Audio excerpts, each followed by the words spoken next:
Good evening. First tonight, well, the Labor Party is gearing up for a fight over the Medicare levy that could run all the way to the next election.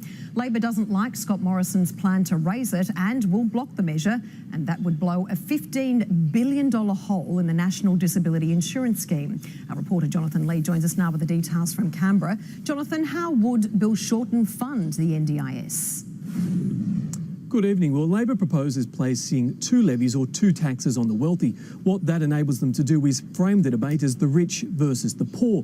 The question, though, here is where's the grey area? What truly constitutes wealthy these days, and how much should the truly rich be expected to pay?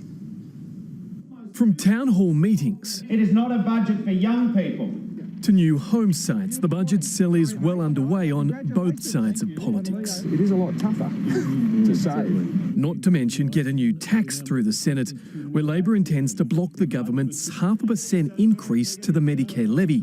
The tax would commence in 2019 and fund the long-promised National Disability Insurance Scheme. and I'd rather millionaires pay a little more and every other Australian pay less. The government says their policy is already fair. If you're on a higher income, you'll pay more under our plan. If you're on a lower income, you'll pay less.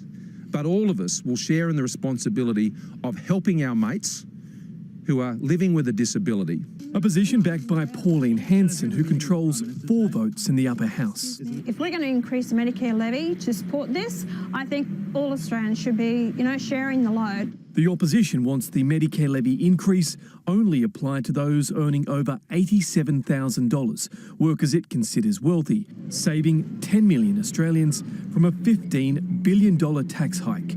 To cover the hole, it would reimpose the debt levy on the rich, increasing the top bracket to 49.5%. Former Labor PM Paul Keating says that's too punitive a level, where the state is confiscating almost half of people's income over $180,000. It's not a fair plan to ask Australians to work one day for the government and one day for themselves. You can either let millionaires pay less, or you can stand up for 10 million Australians and not make them pay more. It's a class war that could go all the way to the election.